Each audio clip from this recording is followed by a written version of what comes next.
Hi, welcome to Let's Talk. Today I'm joined by Gillian, who is a support worker and worked alongside the hospital discharge team at Ninewells. Hi, Gillian. Hi, Claire. Thanks for joining me today. Thank you for inviting me. Good to have you here. So, Gillian, can you tell us a bit more about your role as a support worker alongside the hospital discharge team, please?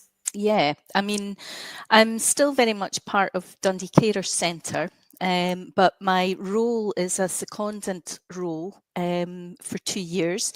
It's been funded through the NHS Charitable Trust, and the whole sort of concept around it is to support NHS staff to identify unpaid carers, ideally within 24 hours of admission to a ward, to identify possible processes to communicate the identity of unpaid carers to the care team, to ensure that unpaid carers are given advice and information about their rights and local carer support, and to try and ensure that whenever possible, carers are involved in the whole discharge discussions with the medical, nursing staff, etc.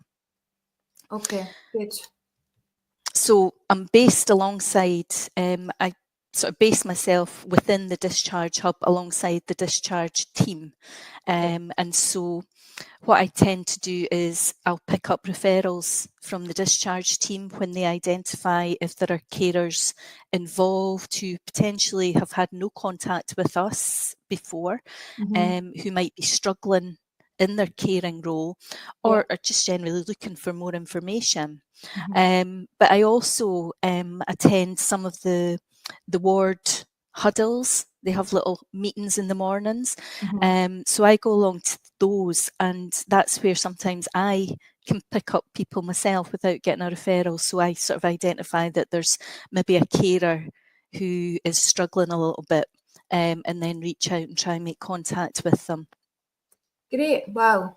I think it's a really important role that you've got there, Gillian, isn't it? Because I think there's probably so many people who, like you say, are possibly being in that care role for a long time, but then other people who have just found themselves in that care role all of a sudden. So I think it's really good to have you there so people can identify that, yes, they are in that kind of care role. And yes, I need to know what I could do, what support is available to me. So how important is it then that people know about this, Gillian, and know what is available to them? Well, I think it's important from many points of view, but from point of view of staff, NHS staff, I think it's really important that they're aware of what services are there, but also to try and get them to be aware that, okay, they may have information about a next of kin, but a next of kin doesn't necessarily mean that they're a carer. No. There may be other people who are coming on the ward who are in a caring role, and it's good if the staff can identify them because, as you know, unpaid carers have a wealth of knowledge about the people they're caring for and can often have really important things to, sort of convey to the staff about an individual's care, etc. So it's really important for the NHS staff to know that my role is there, but there are supports that we can follow up and signpost to. But also for those carers, sometimes it takes an awful lot for somebody to identify as a carer. Because often you hear, but it's my mum, it's my dad, my husband, but just sort of trying to highlight to them that if they weren't there providing the support and the care that they did, it would be a whole different picture. So, allowing them to acknowledge that they have a caring role, and then, identifying if there's any additional support needed and being able just to develop that relationship and be able to signpost people onto different things, etc. So I think it's vitally important for people who maybe are in an existing caring role, but as you said, who suddenly have found themselves thrust into a caring role, and that can be really scary. So it's being there alongside people to help them through that.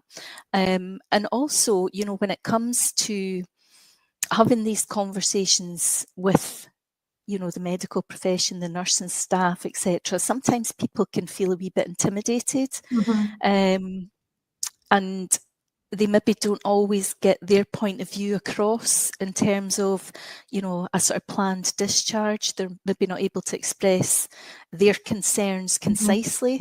So that's where my role can assist in those conversations. I'm not there to advocate, but I'm there to support them to be able to get over what they want to say in those situations, and so that they feel they've been listened to and involved.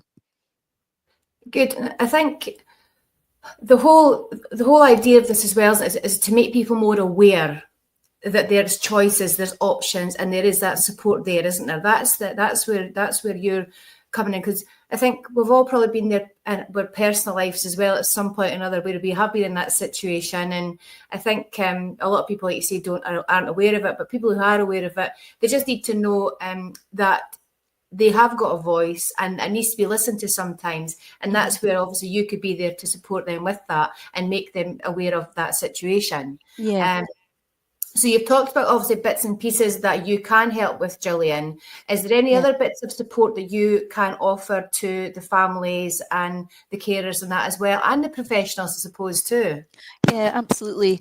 I mean, what I'm finding is that whilst my role, you know, when I first came into role, the idea would be that, you know, I'd be supporting carers on the ward.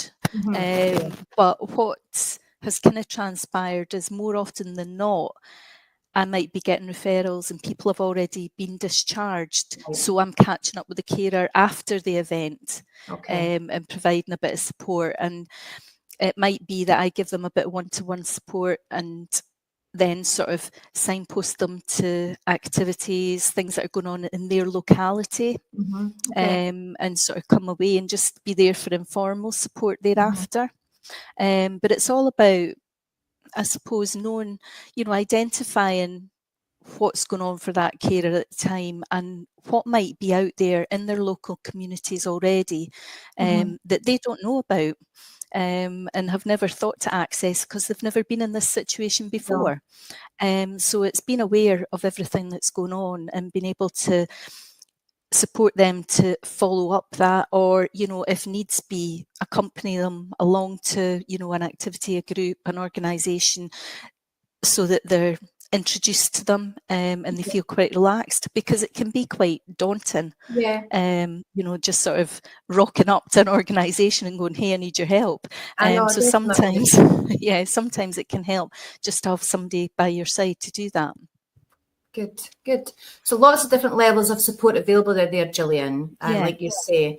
Now you did mention, obviously, you are within the discharge hub within the hospital.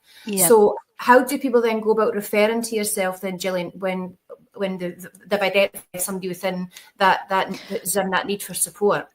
Just literally either coming and seeing me and saying, hi, I've got a referral for you, or just emailing me the details, and then I take it from there. I mean, initially when I started in post, we identified just a couple of wards that I would cover because we weren't sure what the, you know, how much business, if you like, there might be. But we've now opened that up to say to all the wards. So the whole discharge team now can refer to me from any of the wards, rather than just the two that I initially covered. So it's just, you know, so that any carer covering, you know, providing care for anybody in any sort of situation can contact us. And I've also got, you know, like around the wards, there's our leaflets and I've got business cards, and I go about in a polo shirt that has writing on the back identifying what my role is. So you know, even if people see me wandering about, and they can go, oh. They can tell who you are and what you're doing, basically, Gillian. That's the idea. That's the idea. Well, that's good. I mean, it's good I'm hoping some professionals will be watching this as well and will be able to obviously because it's a big place. Things go miss sometimes. So I think it's just to put a face to the name with yourself, and people can then recognise you as being part of that team within the hospital with the discharge team. And if they do have any questions or concerns of that at all, just to give you a shout at the Discharge Hub, and we'll pop up your contact details in the comment section below anyway. So if people do need to get a hold of you via email or phone, we'll pop those details in there as well. That's great, because I'm open to referrals not only from the discharge team, but any nursing, any AHPs, any doctors, consultants, whatever, anybody that identifies carers can get in touch. That's great. Well, thank you, Gillian. It sounds like I think it's a really good thing that we do have in place, because I think it's hard if once people leave the hospital with their loved one, you're kind of then thinking, oh, what do I do now? Who do I speak to? Who's there to help me with this support? And if they're getting that little bit of information before they leave that situation, I think it's definitely going to help, isn't it? Yeah, so absolutely. Yeah. Okay, Gillian, thanks for your time today, Gillian, and all the best. Okay, thanks.